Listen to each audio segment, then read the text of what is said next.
이 시간 우리 함께 하나님의 말씀을 보겠습니다. 하나님 말씀 우리 출애굽기 16장 16절로 20절 말씀이 되겠습니다. 함께 우리가 말씀 보겠습니다. 제가 한 절 읽고 여러분 한 절 읽고 같이 우리 교독해서 읽도록 하죠. 여호와께서 이같이 명령하시기를 너희 각 사람은 먹을 만큼만 이것을 거둘지니 곧 너희 사람 수요대로 한 사람엔 한 오멜씩 거두되 각 사람이 그의 장막에 있는 자들을 위하여 거둘지니라 하셨느니라.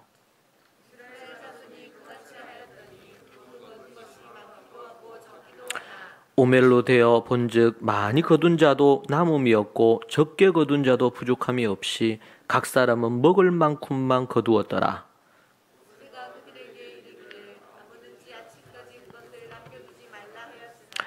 같이 봅니다. 그들이 모세에게 순종하지 아니하고 더러는 아침까지 두었더니 벌레가 생기고 냄새가 난지라 모세가 그들에게 노하니라. 아멘. 오늘 이 말씀으로 일용할 양식에 감사하기라는 제목으로는 함께 말씀을 나누겠습니다. 오늘 이 말씀은 우리 출애굽기 말씀에서 광야를 지나는 이스라엘 백성들에게 그들에게 광야는 먹을 것이 없는 곳이지 않습니까?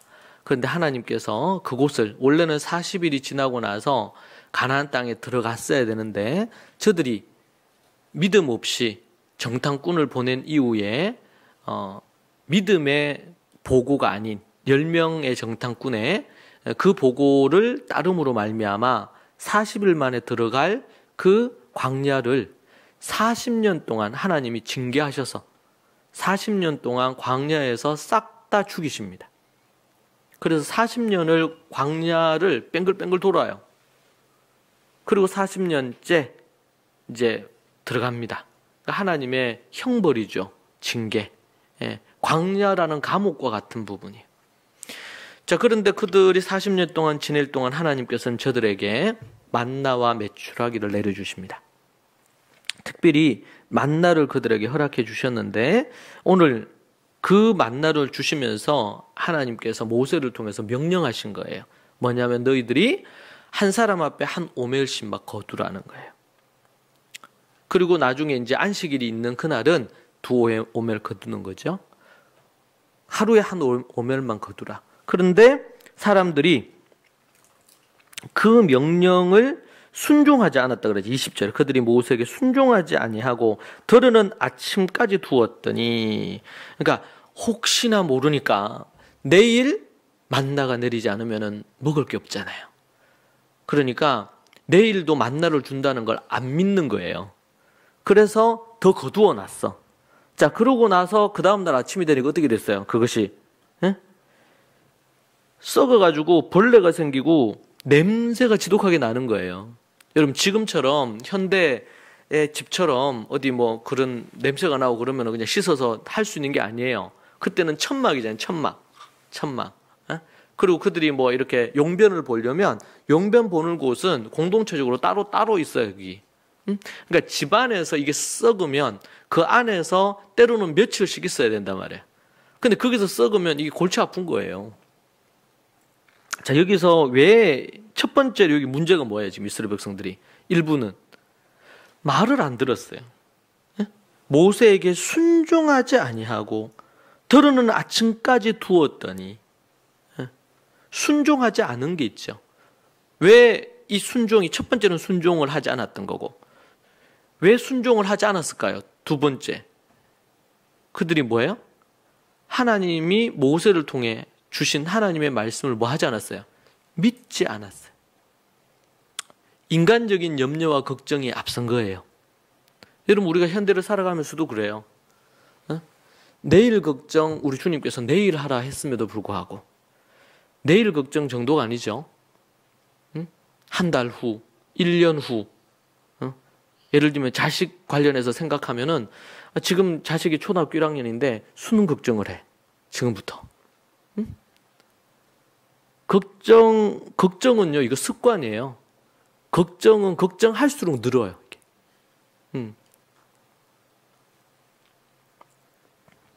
그래서 그들이 하나님이 명령하신 대로 그렇게 하는 거예요. 지금 광야에서 하늘에서 비처럼 만나가 매일 내렸어요.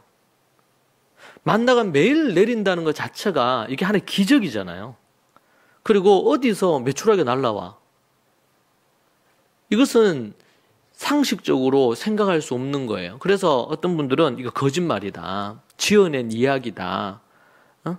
신화처럼 만들어낸 거다. 이렇게 보는 사람도 있어요. 우리는 성경 말씀을 사실로 받아들이죠. 예수님이 무리를 걸었다. 그러면은 추종자들에 의해서 조작된 기사가 아니고 스토리가 아니라 사실로 우리는 믿습니다. 성경은 사실에 근거한 이야기지 꾸며낸 이야기나 이런 이야기가 아니에요. 이들이 왜 그렇게 했습니까? 하나님을 믿지 못했기 때문에. 두 번째는. 세 번째는 일용할 양식에 만족하지 않았습니다. 일용할 양식에. 우리나라처럼 때로는 이제 전쟁 이후 아주 어려웠던 시기를 지난 이런 부분이 있을 때 지나치게 먹는 것을 탐하는. 여러분 어려웠던 사람이요. 도리어 돈 많은 사람들이 더 돈을 밝힐 것 같은데 도리어 어떤 경우에 보면 어려운 사람들이 더 돈을 밝혀요. 더 구두쇠 같아. 이렇기도 해요. 왜 그렇습니까? 그것에 대한 트라우마 때문에 그래요. 여러분 우리가 일용할 양식에 만족하는 게 너무 중요해요. 이게. 왜냐하면 우리가 내일을 살 수 있을지 없을지 몰라요. 우리가 1년 후를 장담할 수 없어요. 실제로는. 지금도 이번에요. 이 코비드19로 인해 가지고 전 세계적으로 또 한국에서도 좀 대구 같은 경우에는 한창 그때 일이 터졌을 때 제 아는 분들의 가족들 중에 이 건강했는데 그 코비드19로 인해 가지고 사망하신 분이 여러 분 계셔요. 내일을 알 수 없어요.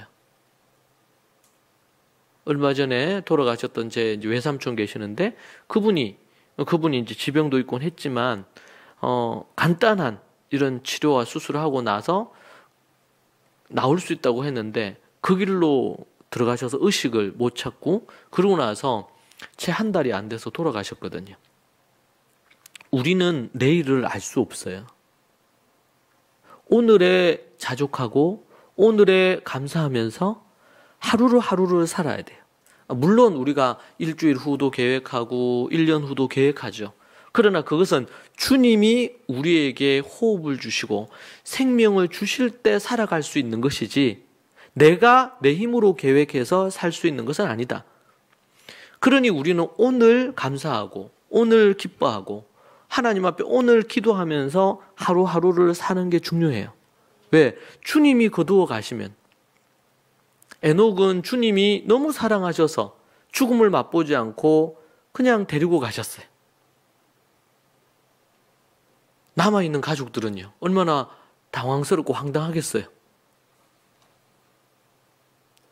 내일을 알 수 없어. 그렇게 인생이 끝나는, 이 땅에서는 끝나고 우리 에녹께서는 하늘나라 가셨지만 때로는 어리석은 부자처럼 그냥 하나님께서 그날 밤에 이런 인생은 하나님이 물질의 복도 주고 너무나 차고 넘치는 부를 줬음에도 불구하고 어리석게 인생을 사니 더 이상 이 땅에서 네가 살 가치가 없다. 그래서 그날 밤에 데려가신 거 아닙니까? 그렇게 데려가면요. 그 사람이 가지고 있던 모든 부동산, 통장 잔고, 모든 이 사업체 그 누구에게 가겠냔 말이에요.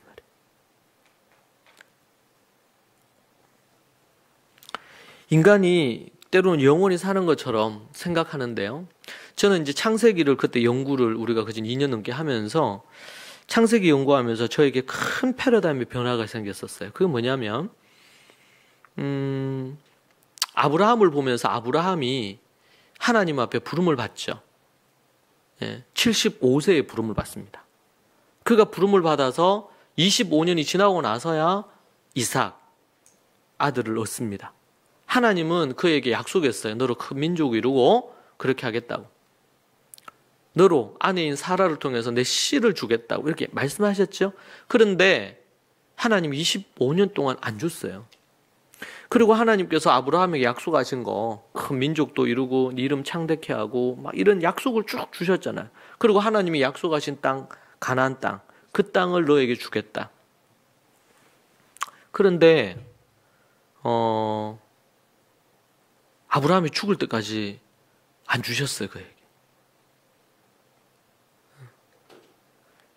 그리고 아브라함이 죽고 아브라함, 이삭, 야곱, 요셉 죽고 그리고 나서 이제 요셉 때, 야곱 때 이집트로 들어와서 애굽으로 들어와서 그러고 나서 그전 400년이 지난 이후에 하나님께서 모세를 일으키셔가지고 이스라엘 백성들을 데리고 그것도 40년 후에 가나안 땅에 들어갑니다. 약속을 누가 받았냐면 아브라함이 받았고 그것을 성취되는 것은 너무나 오랜 세월이 지나고 나서요. 이삭도 못 봤어요. 야곱도 못 봤어요. 요셉도 못 봤어요.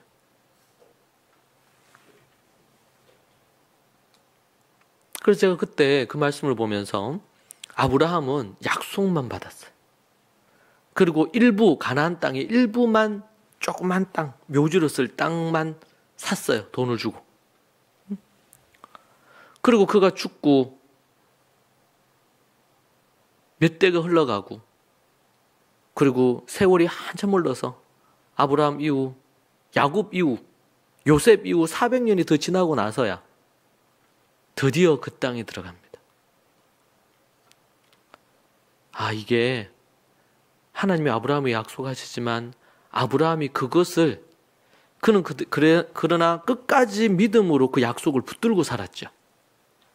그러나 실제는 못 봤어, 그거를. 큰 민족을 이루는 것도요, 100세 때 이삭을 받고, 그리고 죽을 때까지 해가지고 이삭을 통해서 이제 야곱 이렇게 봤을지 모르는데 그건 자식 하나 본 거예요. 그게 전부입니다, 아브라함에게는. 큰 민족을 못 보고 죽었어요. 저는 이걸 보면서 내가 이 땅에 사는 날이 길지 않잖아요. 우리가 2000년을 시작한 것이 엊그제 같은데 2000년 된다고 막 난리가 나고 이렇게 했던데 엊그제 같은데 벌써 21년이에요. 세월이 정말 빠르게 지나가죠. 앞으로도 그럴 거예요. 세월이. 100세, 요즘 100세 시대라서 100세까지 산다 그러면 그 세월이 있는데 나이가 들고 이렇게 하면은 기력이 약해지겠죠. 젊었을 때처럼 막 이렇게 에너지가 넘치지는 못할 거 아니에요. 결국 사람이 사는 날 동안 할 수 있는 것에는 한정된 게 있어요. 그래서 저는 그때 창세기 연구하면서 나도 아브라함처럼 저도 믿음의 1세대고 아브라함처럼 내가 할 수 있는 믿음의 몇 개의 디딤돌 정도를 놓고 내가 주님 품에 안기겠구나. 그러면은 내 다음 세대가 그 돌 위에 그 디딤돌을 딛고 또 하나 더 세우고 창세기 4장의 말씀에 보면은요, 거기 보면 가인의 족보가 나오고 아벨의 족보, 셋의 족보가 나와요. 저는 그 대목을 너무 인상 깊게 그때 연구하고 공부를 했었어요. 가인의 족보는 어떤 이 땅에 시초가 돼. 악기를 다루는 시초가 되고 성을 쌓은 시초가 되고 원조지, 원조. 가인의 족보에는요, 그렇게 어떤 걸 행했나, 행적에 대한 얘기가 나와요. 우리나라 한국사도 그렇지만 세계사에서도 보면 업적 남긴 사람들의 유명인들의 이름이 쭉 나오잖아요. 그런 것처럼 가인의 족보에는요, 그런 내용이 나와요. 그래서 두발 가인은 아내가 어떻게 되고 어떻게 얼마나 사악했는지, 가인보다 훨씬 더 사악했던 얘기가 또 나오고, 성을 지었고 유명한 사람들 이름 쭉 나옵니다. 그러니까 거기에서는 초점이 무엇을 행했느냐, 여기 초점이 있어요. 그런데 이쪽 셋의 족보, 아담, 셋, 아벨, 셋, 그리고 자손, 여기 이제 대표적인 인물이 에녹, 그죠? 그리고 무드셀라, 그리고 누구야? 노아, 셈, 함, 야벳, 이게 나오잖아요. 여기에는 무엇을 행했다 이런 내용이 없어요. 그 사람이 어떤 업적을 이루었다 이거 안 나옵니다.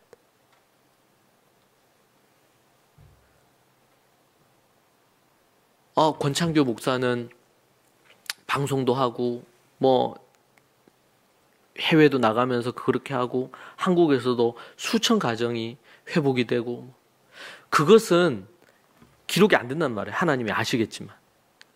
뭐가 중요하냐면 하나님과 함께 이 땅에서 향유했더라. 이 말을 다르게 표현하면은 하나님과 동행하며 살았더라. 존재적인 부분이 하나님과 동행하며 살았더라. 에녹 얘기할 때 뭐야? 하나님과 동행한 사람. 응? 그가 행한 수많은 선한 일들이 얼마나 많겠어요. 근데 그것에 대해서는 기록이 없어. 그가 하나님과 동행했어. 그러면은 오케이. 노아 당대의 의인으로 하나님과 동행한 사람이에요. 그러니까 하나님께서 이 물로 심판한다는 것을 알고 사람들에게 선지자 노릇했잖아요. 물로 심판할 거니까 속히 방주로 들어오라고. 근데 아무도 안 들어와. 저 미쳤다고 조롱하고 이렇게 했죠. 우리가 지금도 그래요. 예수 그리스도 믿고 예수 그리스도로만 구원이 있습니다. 십자가가 우리의 죄를 사하고 부활이 사망 권세를 이기게 한 것입니다. 이렇게 아무리 외쳐도 영안이 어둡고 사단이 가려놓은 그곳에는 영적인 반응이 없단 말이에요. 그럼에도 불구하고 우리는 외치고 얘기를 해야 되죠. 그게 진실이고 사실이고 하나님이 명하신 거니까. 노아 할아버지처럼 그가 하나님과 동행한 거예요. 하나님은 그걸 원해. 그것에서 뭐가 열매로 필요한 업적이 나와야 돼요. 그런데 가인의 족보에는요, 그게 없어. 그게 똑같아요. 우리가 바라크 없이 물질 많은 거. 그 뭐야? 어리석은 거예요. 그 물질은 그 사람의 죄를 쌓는 것일 수도 있어요. 바늘 구멍을 못 통과하는 거예요. 그런 부자는 구원을 얻을 수가 없어요. 지옥불에 떨어져요. 여러분, 이거 옛날만 그렇습니까? 현대에는 안 그렇습니까? 올해가 어느 때보다도 몽땅 다 부자 되려고 난리치는 해죠. 21년도가. 네. 그렇게 해서 뭐 곳곳에서 요즘 이제 투자해서 돈 못 벌면 소위 말해서 바보야. 그런 분위기가 됐어요. 여러분, 그렇게 돈 벌어서 다 지옥 가요. 그렇게 부자 되려고 하다가 지옥 가요. 그럼 누가 천국 가요? 부자 되려 애쓰지 않고 주님 안에서 선한 청지기로 사는 사람이 천국 가요. 근데 세상은 부자 되려고 한단 말이에요. 부자 되려고 싸우고, 부자 되려고 더 많이 뭔가를 하려고 하고, 심지어 자기는 부자 되지만 자기로 인해서 누군가가 가난해져. 이것도 아무 상관이 없어. 부의 윤리죠. 물질관에 있어서 윤리관이 무너지면 그 물질은, 그 돈은 흉기로 변합니다. 이게. 생각을 깊이 안 하고 그냥 살다 보면 정말 얄팍한 인생이 돼요. 여러분, 공부를 많이 해서 학벌이 높다, 뛰어나다고, 어떻다고, 그렇다고 여러분 그 사람이요 생각이 깊고 그런 게 아니에요. 깊이가 있는 사람이 아니에요. 정말 학벌이 없어, 못 배웠어. 예? 우리 어머니들 세대 보면 못 배웠잖아요. 전쟁통에 뭐 배우신 게 뭐가 있어. 못 배웠어. 여러분, 소위 말해서 가방끈이 길다고 해서 그 사람이 정말 지혜롭고 현명할까요? 안 그렇습니다. 믿음이 있어야 되고 하나님을 경외해야 되고 그 안에서 겸손하게 주님을 추구하면서 사는 것이 중요해요.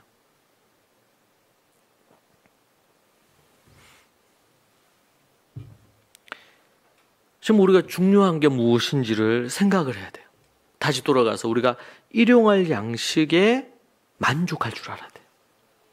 감사할 줄 알아야 돼요. 항상 기뻐하고, 따라합시다. 항상 기뻐하고, 쉬지 말고 기도하고, 범사에 감사하라. 하나님이 뜻이래잖아요, 이게. 여러분, 이번 주간 지내면서 막 매 순간 여러분 기뻐하셨습니까? 때로는 어떤 문제가 올 때마다 그때 막 화내고 짜증내고 염려하고 막 이렇게 하셨어요? 아니면은 기도의 자리에 가셨어요? 그 순간에 화살 기도라 그러죠. 하나님 도와주세요. 아니면 정말 하나님 앞에 나와서 그 문제를 갖고 하나님 앞에 씨름하면서 기도하셨어요? 아니면 염려하고 걱정하셨어요? 염려하고 걱정하는 사람들은 절대로 기도를 안 합니다. 진정으로 기도하는 사람은 염려와 걱정을 안 해요. 이 반대되는 거예요, 이게. 그런데 기도를 막 하는데 여전히 생각은 염려와 걱정이 끊이질 않아. 근데 그 사람은요, 기도를 하지만 마음은 염려와 걱정에 가 있는 거예요. 이게. 그래서 기도를 많이 하는 것도 필요한데 하나님의 말씀을 통해서 내면이 영적으로 성령의 충만함을 입고 영적으로 깊어져야 기도도 온전한 기도가 되고 그리고 또 기도가 시너지가 나서요. 말씀과 더불어 강력한 힘을 가져요. 기도가. 항상 기도해야 돼요. 쉬지 말고 기도하라 그러지. 쉬지 말고.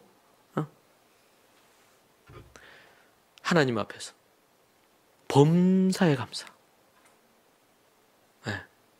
공부하는 학생은 뭐 그렇게 하고 했는데 공부 성적이 떨어졌어. 그래도 감사하고. 어사을 하고 이렇게 하는데 뭐가 좀 잘 안 돼. 그래도 겸손하게 하시려고.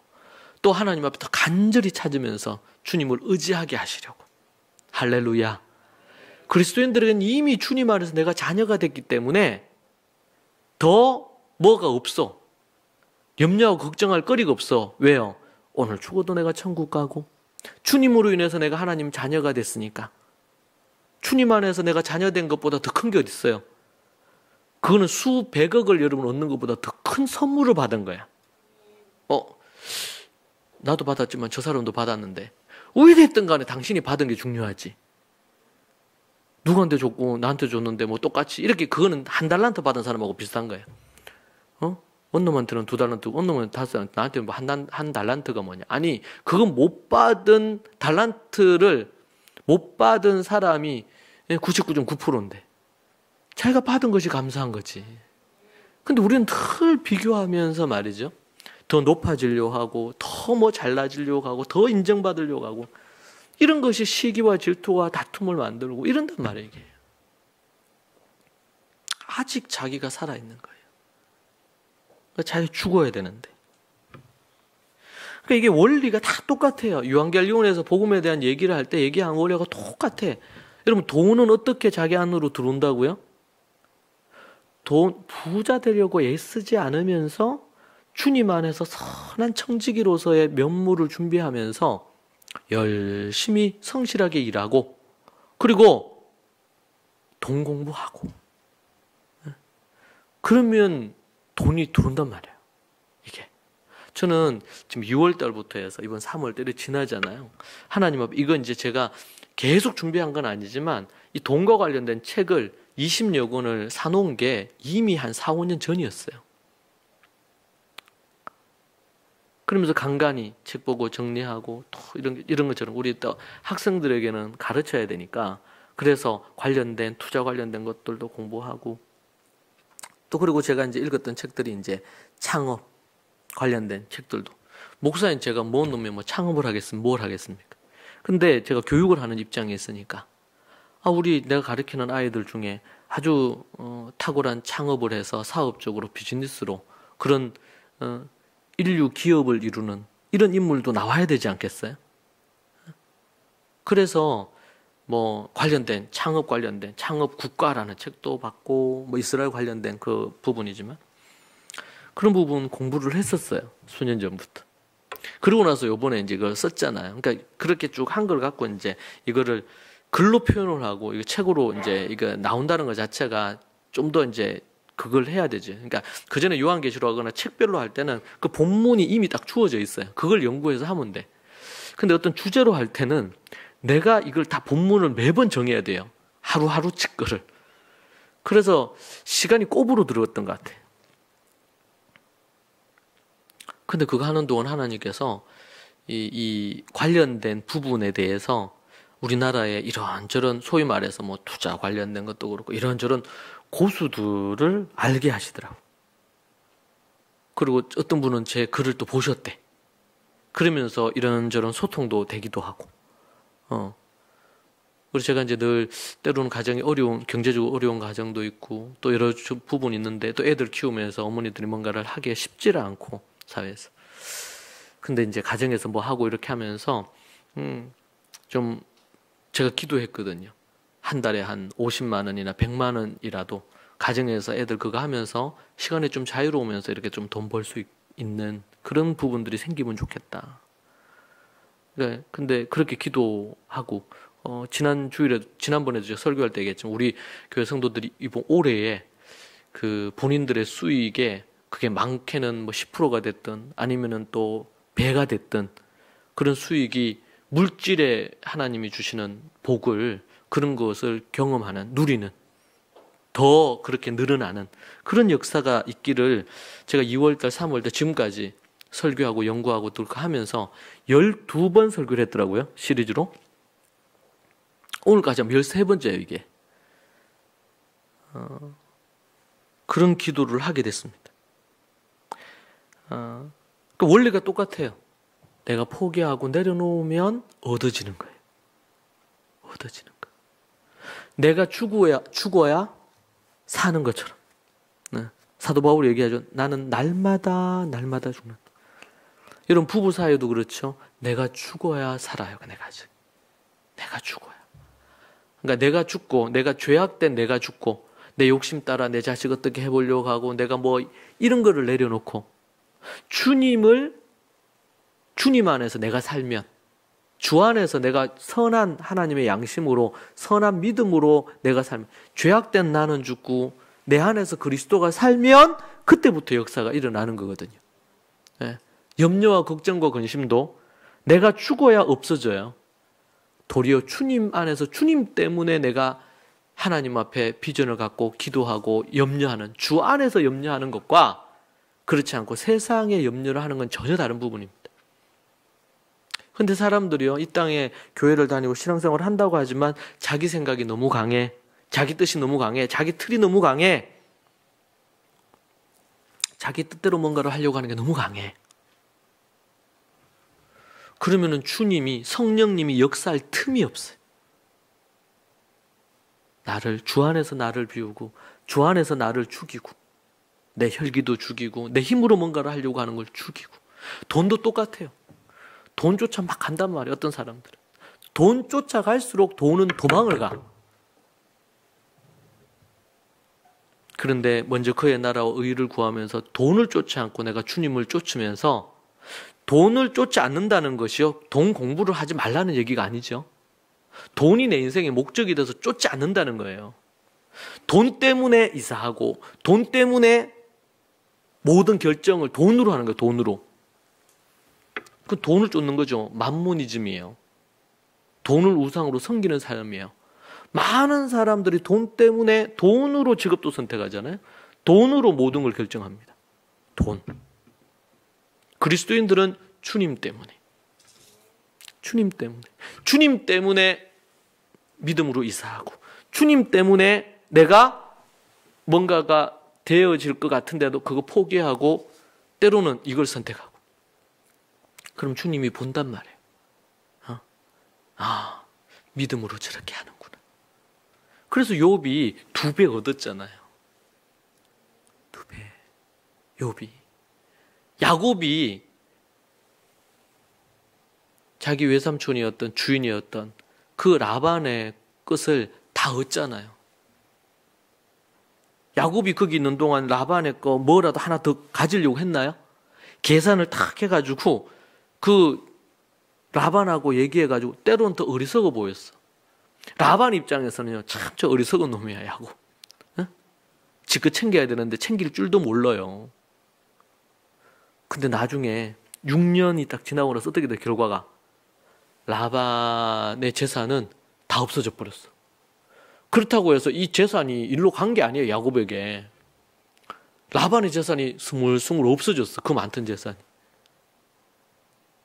근데 야곱의 재산은 자꾸 양도 늘고 염소도 늘고 자꾸 느네. 여러분, 그 야곱이 다시 고향으로 돌아오는데 그 보세요. 응? 식솔들하고 그리고 그 재산들하고 종들만 해도 나중에 되면 뭐 몇 패로 나누어 가지고 이걸 갈 정도로 엄청난 거부가 돼서 돌아오죠. 지금으로 얘기한다면 수천억이 되는 돈이에요. 그걸 거느리고 오는 거예요. 근데 그 뒤를 쫓아오던 라반은요, 거지가 됐어요. 야곱이 그렇게 된 비결이 뭐라 그랬습니까? 주님을 의지하고 정직하게 성실하게 산 거예요. 그러니까 하나님이 돈을 부어주는 거예요. 돈이 따라오는 거예요. 돈이 6년 동안, 예를 들면 6년 동안 해가지고요, 여전히 그거 했잖아요. 양 쳤잖아요. 목동 생활했잖아요. 20년째. 그런데 예를 들면 6년 해가지고 매년 1억씩만 들어왔다 그래도 6억밖에 안 돼요. 네? 6억밖에. 그런데 지금 그 정도의 지금 재산이 아니거든요. 지금 야곱이 돌아올 때 재물이. 야곱에게서 돈을 발해가지고 뭔가를 그랬으면, 이게 야곱을 어떻게 보면 로맨티스트예요. 와이프 얻고자 14년을 일을 했으니까. 그리고 정직하게 목동 생활을 하면서 라반의 재물을, 주인의 재물을 누리는 것에 자신의 낮이고 밤이고 일했어요. 짐승 대하듯이 다룸을 받으면서. 근데 그가 정직했어. 정말 성실했어요. 저는 성경에서 이렇게 정직하고 성실하면서도 거룩한 사람 잘 못 봤어요. 그래서 이스라엘에서 야곱, 이삭보다도 더 이스라엘에서 존경하는 인물이 야곱입니다. 그 야곱 때문에 12아들을 얻었고 12지파가 생겼고, 그 자손을 통해서 유다 그리고 요셉이 나왔고, 이스라엘이라는 국호가 야곱의 이름에서 나왔죠. 야곱이 이스라엘로 바뀌잖아요. 그게 지금 이스라엘 국호가 됐어요. 믿음의 조상은 아브라함이지만 일용할 양식으로 이런 만족하는 법. 이스라엘 백성들이 광야를 지내면서 원래 싹 다 죽어야 되는데 하나님이 살려주셔서 40년 동안 광야 생활하면서 회개하고 돌이키라고 그 시간을 보내게 하셨는데, 그 만나 주시는 것이 얼마나 감사한데 불평하고 원망하고 만나만 맨날 준다고, 그리고 매일 주신다고 하는 것도 안 믿고, 일용할 양식 주님 주신다고 약속했는데 그것도 안 믿고 더 거두었다가 썩어지게 만들고, 인간이 참으로 어리석단 말이에요. 이스라엘만 그렇겠어요? 저도 그렇고 우리도 그럴 수 있잖아요. 욕심 내려놓고 주님 일용할 양식 있으면 감사하고요. 네. 조금만 그거 하면 우리나라에서 웬만해서 굶어 죽기가 어려워요. 정말 빈곤한 분들도 있을 수 있지만 사회 구조적으로 뭐 이런 복지라든지 여러 부분들로 인해 가지고 그런 부분에서 여전히 취약 계층들은 있죠. 어렵죠. 근데 우리가 더 만족하지 못하는 것은 상대적인 빈곤이에요. 누구는 뭘 했는데 나는 어땠더라. 누구는 뭐 어떤 집을 했는데 나는 어땠더라. 누구는 뭘 했는데 나는 어떻더라. 누구는 어떻게 이래가지고 돈을 그렇게 번다는데 나는 어떻더라. 여러분, 그런데 조금만 돌아보면 나보다 더 어렵고 힘든 사람들이 얼마나 많은지 몰라요.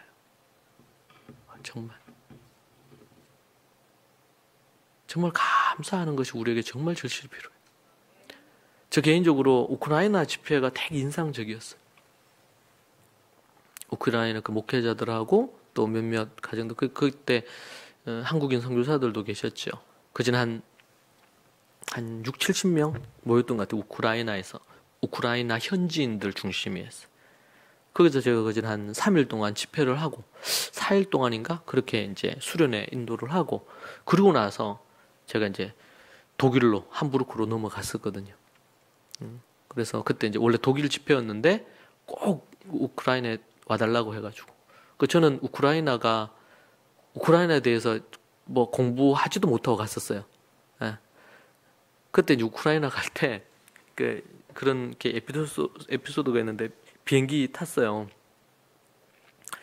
그때 어찌어찌 해서 이제 비행기를 탔는데 그때 제가 처음이자 마지막으로 비즈니스를 탔던 것 같아요. 예. 비즈니스를 모르시나 본데 그게 거기서는 누워서 갈 수 있어요. 근데 그때 이제 그때 제가 이제 계속 많이 허리도 안 좋았고 몸이 많이 안 좋았죠. 그때 그래서 원래 이제 이코노미로 해가지고 하려고 했는데 누군가 헌금을 해주셔가지고 그때 이제 그때는 한 2배 정도였는데 보통 미국 가는 비즈니스는 한 3배 되거든요. 그 비용 자체가. 근데 그때 그러니까 허리도 그렇고 몸이 정말 안 좋은데 그때 또 독감 비슷하게 이렇게 했어요. 그래가지고 비행기 탈 때 약을 먹었어요. 약을. 예. 처음에 탈 때는 약을 준비한 건 아니었죠. 근데 이제 심해졌어. 비행기 탈 때쯤 돼가지고. 그래가지고 이제 거기 이제 또 비즈니스에서는 쉽게 또 우리 스튜디오스 부를 수 있으니까 내가 지금 이제 그때 그게 독일 항공기였거든요. 그래가지고 이제 제가 얘기를 했어요. 제가 감기에 걸렸는데 그걸 좀 약을 좀 달라고. 약을 먹었는데 비행기가 도착할 때까지 계속 잤어요. 그래서 시차가 완전히 적응이 됐지. 내리자마자. 왜냐면 계속 12시간 넘게 잤으니까. 약 먹고 이래가지고. 그렇게 하고 이제 도착을 했어요. 참 감사하게도 도착해서 이제 수련회장으로 도착했을 때 이제 컨디션이 좋아진 거예요. 그래가지고 이제 그 다음 날부터 이제 집회 인도하고 이렇게 했는데, 진짜 너무 놀랬던 게, 그게 원래 공산국가였잖아요. 거기가. 그리고 이제 옛날 소련이었지. 구소련의 그 부분, 러시아고. 그렇지. 최근에도 거기가 전쟁이 있었더라고요. 그 제가 가기 전에도 전쟁이 있었어. 그래가지고 난리가 아니었더라고요. 그러니까 가고 나서 알았어요. 예. 여기 어떻게 오셨냐고. 대단하시다고. 왜냐면은 잘 안 들어오는 거예요. 지금 위험 지역이라고. 근데 저는 그때 이제 연락을 받고 이렇게 해가지고 뭐 이렇게 그냥 갔죠. 예. 근데 알고 보니까 그런 상황이야. 그렇게 해서 갔는데 너무 안타까운, 지금도 제가 그래요. 너무 안타까운 거는 거기에는 그진 2번, 3번, 4번 이렇게 이혼하거나 재혼한 경우들이 대부분이에요. 그러니까 그게 일반화되어 있더라고. 그리고 아이들이 고등학생 정도 되고 그러면 대부분 또 러시아 약간 계열이니까 애들이 커요. 근데 걔네들이 대부분 마약을 해요. 그러니까 이제 상황이 달라. 거기에 이제 부모들 제 교육 이제 받으러 토부 교육 강의 듣고 이렇게 하는데 이제 마지막 날인가 이렇게 하면서 중간중간에도 했지만 상담을 하잖아요. 상담을 하는데 자식이 4명 있으면 다 달라, 어머니가. 이게 왜냐면 3번, 4번 이렇게 되는 경우도 있어요. 그리고 거기에서 큰 애들은 대부분 마약을 해요. 학교 가면 자연스럽게 마약을 해. 그리고 이제 애들 어릴 때부터 여자애들 같은 경우는 매춘인 이런 부분에 많이 노출돼 있고. 근데 그게 일상이라는 거죠, 그들에게. 그게 너무 충격이었어요. 그래서 그때 제가 이제 깨달은 게 이게 이제 공산주의 사상 자체는 하나님을 배제하잖아요. 하나님이 없다는 전제를 가지니까 하나님이 없다는 전제를 가지게 될 때 나타나는 현상이 뭐냐면 기준이 상실이 돼요. 어떤 형태로든 하나님이 계시다고 이렇게 하면은 그 사회가 어찌 됐든지 간에 그러면은 기본 윤리나 도덕 자체에 대한 게 있는데 공산주의가 갖는 가장 큰 문제 중에 하나는 뭐냐면 그 기준 자체를 없애버려요. 이게 인간을 억압한다고 보는 거지. 그러니까 이게 이제 허물어지는 거예요, 사회 자체가. 예. 제가 그래서 보면서 참 너무 충격이었어요. 그리고 남자들이 일을 못해요. 여자 중심이에요. 여자들이 주로 이제 대부분 영향력 있는 자리에 있고 남자들은 대부분 이제 집에 있고요. 일을 안 해. 대부분. 그러니까 이게 이제 남자의 어떤 권위나 이런 게 이제 사회적으로 있어야지 이게 건강하게 돌아가는 영역이 있는데, 남자는 천덕꾸러기야. 문제만 안 일으키면 괜찮은 거예요, 남자들이. 그래서 제가 거기에 가서 이제 제가 왔다고 해가지고 거기서 일식집을 간 거예요. 일식집은 이제 한식집은 없어도 일식집은 다 있어, 곳곳에. 갔는데 지금 우리나라 일식에 비하면 정말 뭐 안 좋죠. 안 좋은데 거기서는 웬만한 사람들이 이런 일식집에 못 오는 거예요. 대부분 가정에, 지금은 어떻게 변했는지 모르겠습니다. 수년이 지났으니까. 근데 지금도 이제 어렵다는 얘기를 들었는데, 예, 거기서 수련회 하더라도요, 이런 야채 같은 거 하나, 그리고 이제 어떤 죽 같은 거 하나, 늘 나오는 게 똑같아요. 예, 그게 그들에게 일상적인 거예요. 물가나 이런 거 자체도 너무 비교가 안 되죠, 우리나라하고는. 예. 그러니까 사회가 너무너무 병들어 있는 젊은 아이들, 제가 거기 갔는데 솔직히 이제 저한테는 좀 충격이었어요, 문화적으로. 예. 제가 이제 필요한 부분에 원리는 동일하니까 상담을 하긴 하는데, 그들의 처한 상황이 이게 제가 뭔가를 어떻게 더 현실 속에서 뭔가를 얘기하기에는 제가 경험하거나 알고 있는 부분들이 저는 너무 부족한 거죠. 그 사회에 대한 부분. 기본 원리에 대한 얘기를 해주고 가르치고 이렇게 할 수는 있었는데, 그러면서 제가 너무 충격받았어요. 그러면서 식사하면서 그분들이, 제가 여러분에게 얘기한 대부분이 그 선교사님들이 저한테 얘기해 준 것들이에요. 참 너무 안타깝죠, 그런 부분들 자체가. 그러니까 복음이었고 하나님이 없을 때 가질 수 있는 그런 또 하나의 면을 볼 수 있는 거예요. 그러니까 이 땅에 우리 같이 살지만 우리 한국 사회는 지금 물질적으로 부유해졌지만 하나님이 없기 때문에 아무리 돈이 많고 뭐 자기 그걸로 해서 빌딩이 있고 집이 몇 채가 되고 이렇게 한다 하더라도 영적으로는 별 다르지 않단 말이에요, 그 피폐함이. 우리가 그 영적인 안목으로 영안으로 그걸 보지 못하면 이게 객관적으로 그걸 다 못 보는 거예요. 우리에게는 이 복음이요, 예수 그리스도가, 그리고 복음이 너무나 한쪽으로 치우쳐가지고 예수 그리스도를 통해 우리의 영혼이 구원받고 천국 간다. 여러분, 이건 절대적으로 중요한 복음의 진리고 가치예요. 그런데 이것으로 복음을 좁혀놓으면 이것은 복음이 아니에요.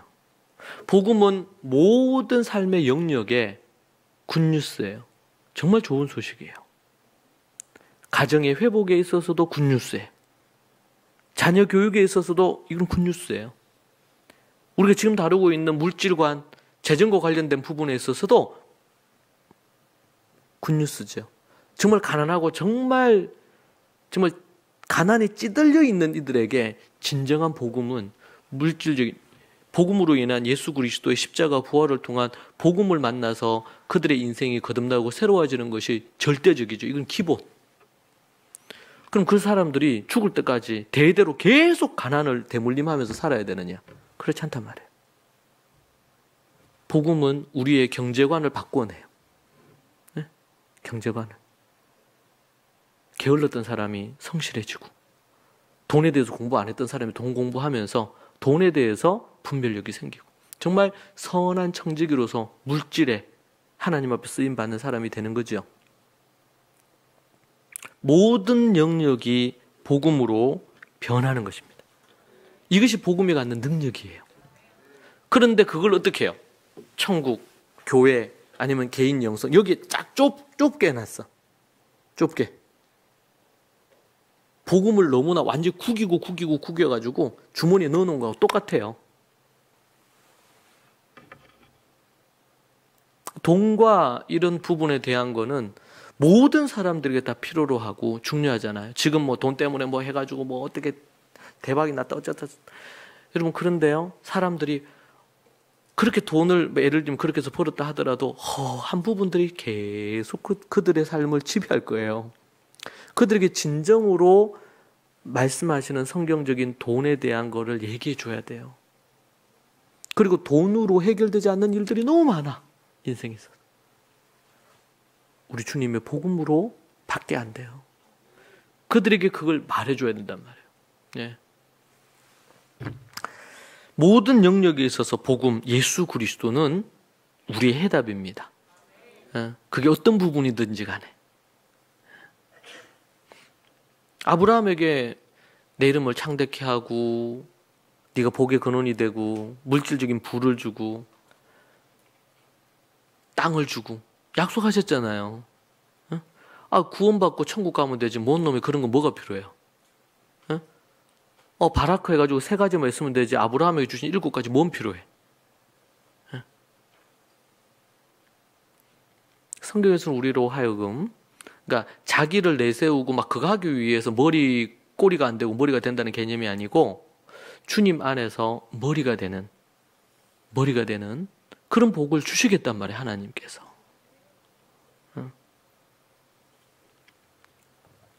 그러니까 이 양극단으로 가면 안 돼. 교회는 공동체입니다. 공동체.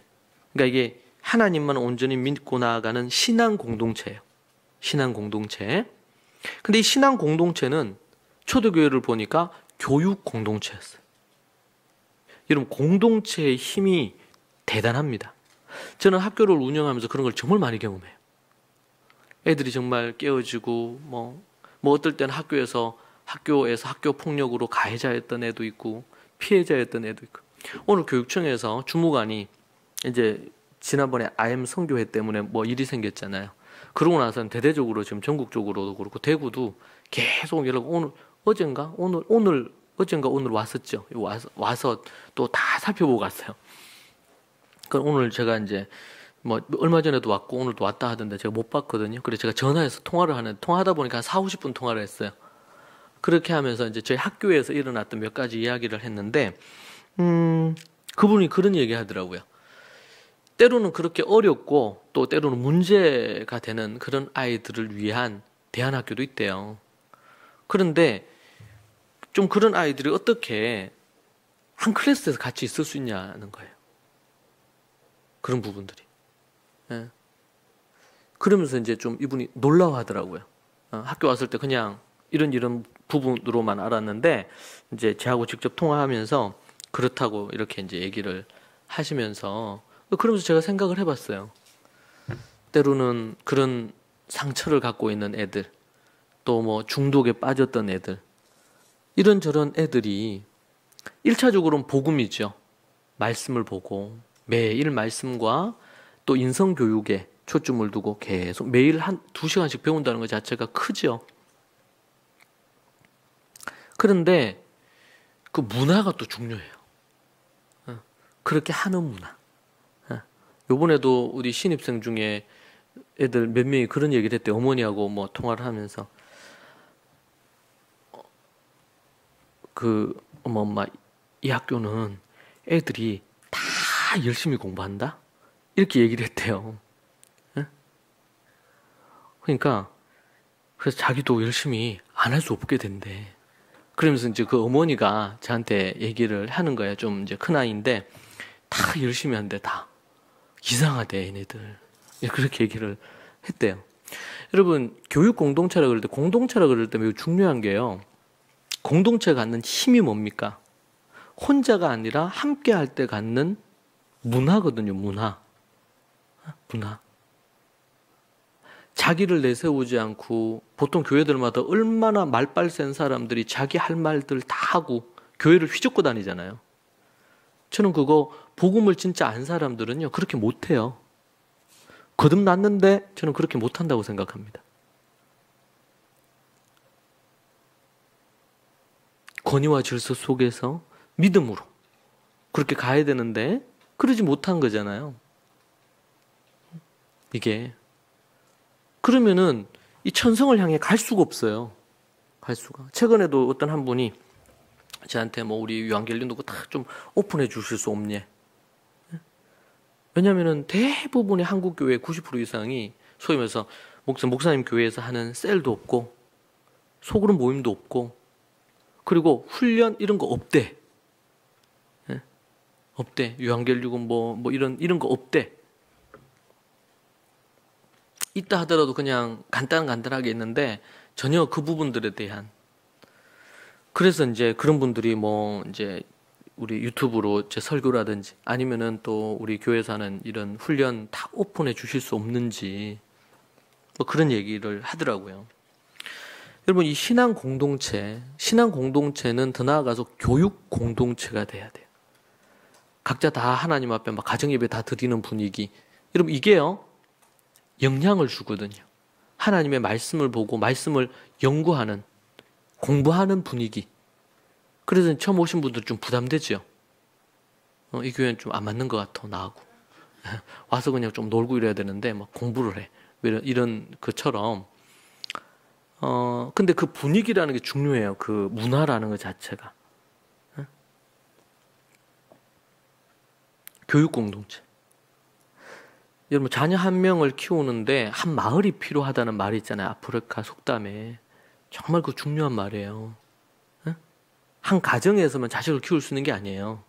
그래서 하나님께서 이 교회 공동체를 신앙 공동체와 더불어 교육 공동체로 만드신 거예요. 그 공동체라 그럴 때 같은 방향, 같은 어떤 뜻을 갖고 함께 믿음으로 쭉 가야 되죠. 너무 중요해요. 근데 보통 교회들이 공동체성 자체가 없어요. 이제 있다면 어떤 거냐면 지나친 뭐라 그럴까요? 교회 성장을 위한 공동체성을 가져요. 그래서 너무 바쁘지. 예. 뭐 한다고. 근데 이제 말씀을 공부하거나 기도하거나 이렇게보다도 그런 게 너무 그거예요. 그러니까 지나친 좀 치우친 공동체일 수 있고요. 그리고 또 뭐야? 한쪽은 아예 그런 게 없어. 각자 그냥 와가지고 그냥 주일 설교, 목사 설교 듣고 그냥 가는 거예요. 그게 전부야. 그리고 자기가 이제 예수님 믿고 교회 다니면서 뭐 또 다 집사 직분 다 주잖아요. 그렇게. 근데 그 삶은 하나님 말씀과 별로 상관도 없고 종교 생활을 하는 거예요. 이 양극단이 있어요. 뭐가 없어요? 공동체성이 없어. 공동체가. 다윗과 요나단이 가졌던 그런 영적인 이런 교류가 이루어지는 영적인 관계를 기반으로 한 공동체성. 그것은 인륜도 아버지 사울이 다윗을 죽이려고 하지만 그 다윗을 살리는 사람이 요나단이에요. 이게 공동체의 출발. 공동체는 영적인 관계로 움직여지는 거예요. 영적인 관계로. 세상은 모두 다 그냥 기브 앤 테이크예요.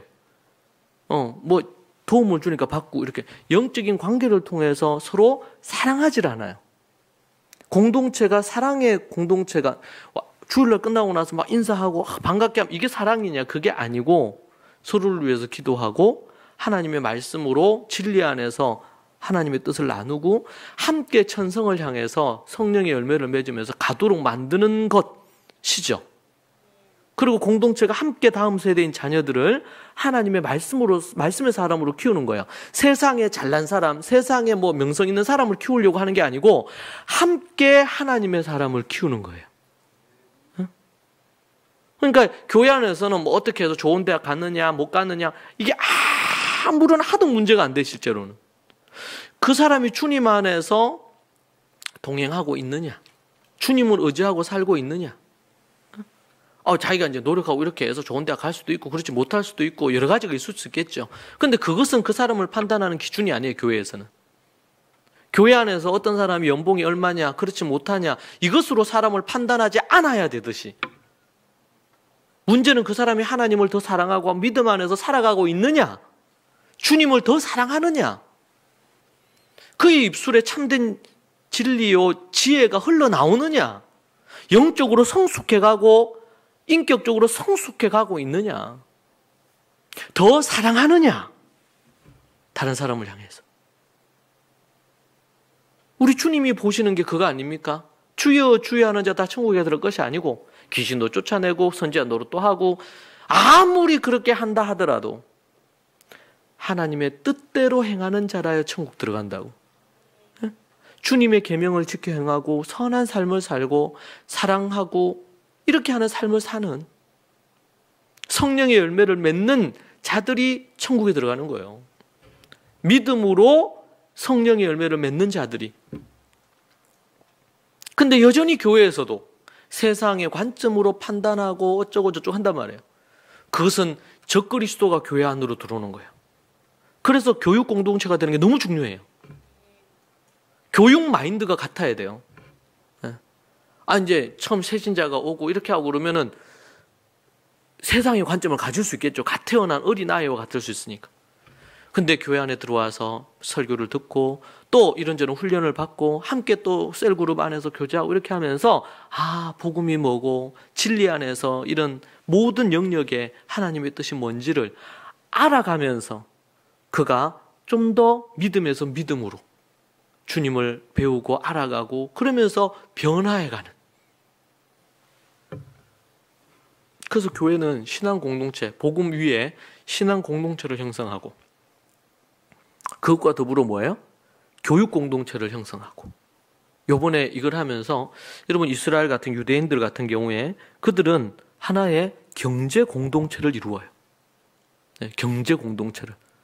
경제적으로 연대하고 경제적으로 저들이 모두 다 같이 윈윈 다 성공할 수 있도록 서로가 서로를 이끌어주고 힘을 풀어넣어요.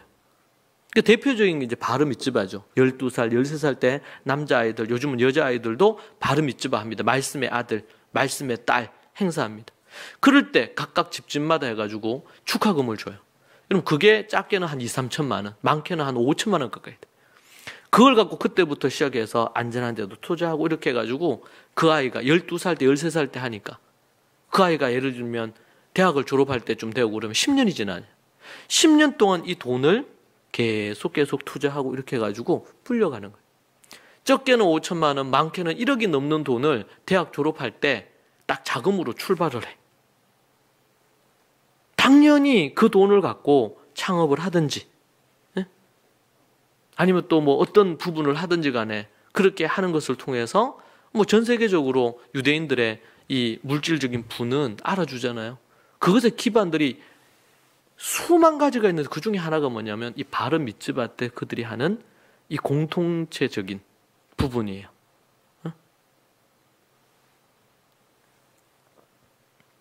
경제 공동체죠. 뭐 경제 공동체라고 해서 어디 뭐 공동체 생활하더니 같이 다 돈, 자기 자산 다 넣고 집 다 팔고 이래 공동 생활하고 이것은 제가 볼 때는 초대 교회가 안 그랬어요.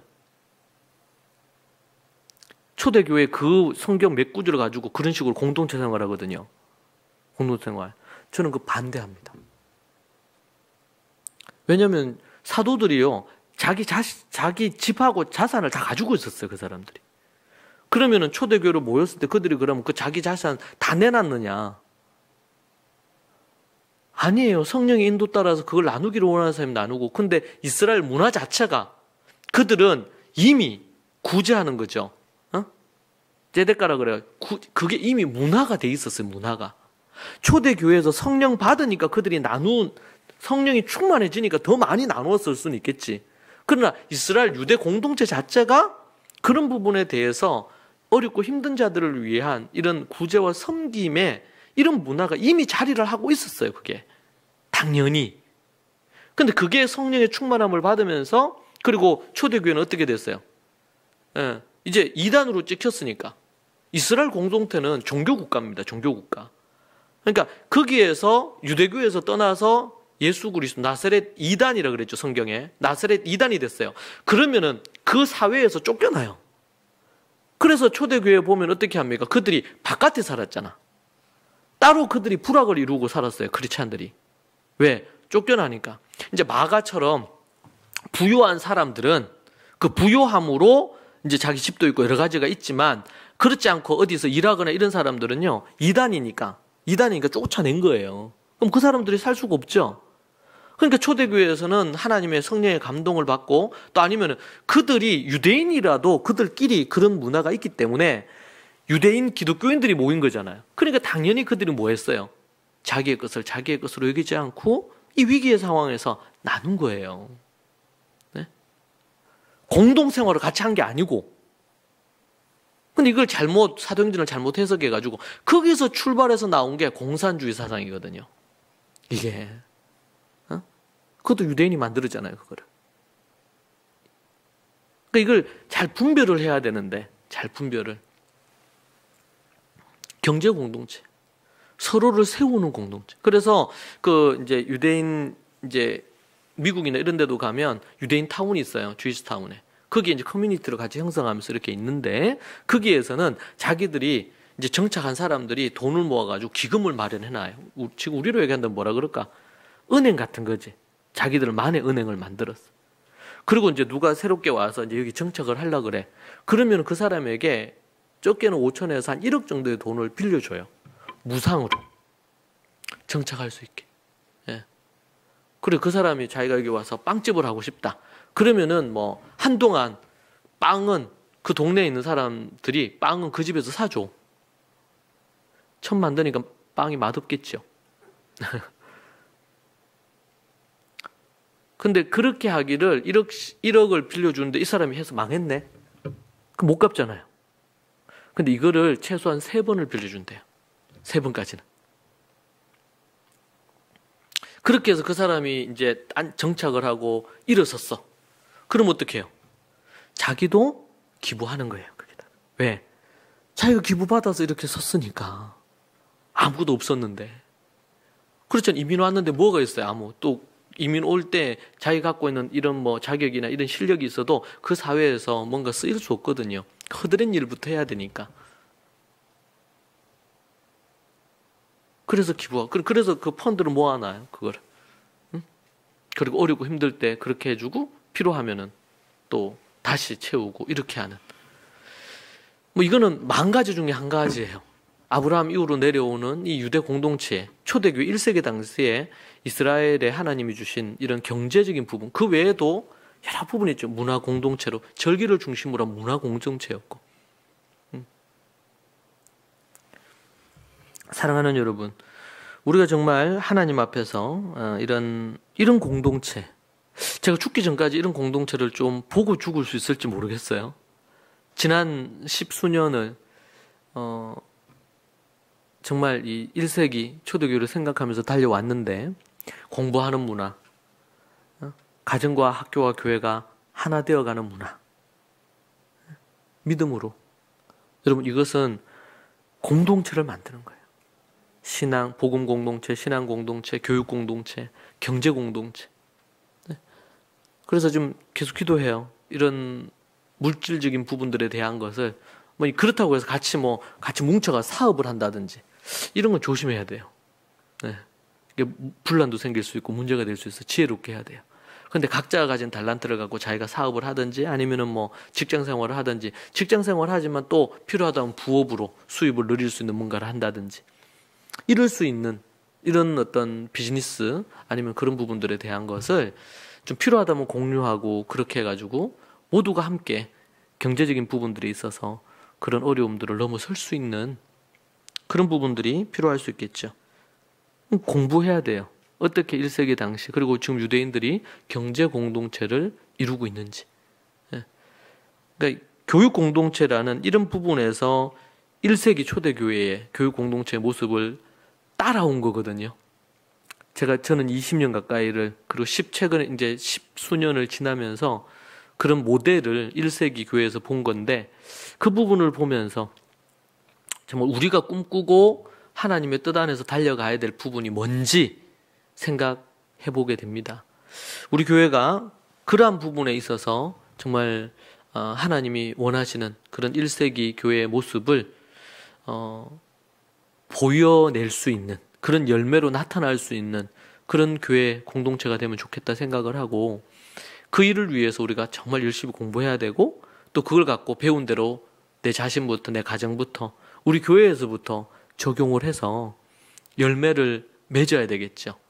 주님께서 그 일도 아브라함이 본 것처럼 그냥 꿈만 꾸다가 눈으로는 못 보고 갈 수도 있을 것 같아요. 그래서 제가 그거 내려놨어요. 하나님 앞에서. 주님, 제가 죽을 때까지 할 수 있는 대로 하다가 끝내겠다. 66권 다 토다 쓰고 죽을 수 있으면 참 좋겠다 생각을 해요. 근데 그것도 욕심일 수 있겠죠. 할 수 있는 데까지 하다가 그렇게 하고는 또 다음 세대가 해야 될 수 있겠다 생각을 합니다. 그러나 주님 오실 때까지 우리가 하나님이 주신 이 비전을 계속 가지고 가야 된다. 기대하고 또 기도합니다. 함께 우리 기도하시죠. 이 시간 우리 기도할 때 일용할 양식으로 우리가 만족하십시다. 일용할 양식을 구하고 일용할 양식 주시는 하나님께 감사하면 좋겠습니다. 여러분이 뭘 자족하지 못하고 만족하지 못하시나요? 하나님 앞에 그러한 부분에 대해서 고하면 좋겠고, 또 하나님 앞에서 우리가 이런 공동체 세우면 좋겠습니다. 우리가 함께 하나님 앞에 그러한 기도 제목을 두고 우리 같이 기도하고, 여러분 또 개인 기도 하시면 좋을 것 같습니다. 함께 우리 주여 삼창 크게 한번 외치고 같이 한번 기도하십시다. 주여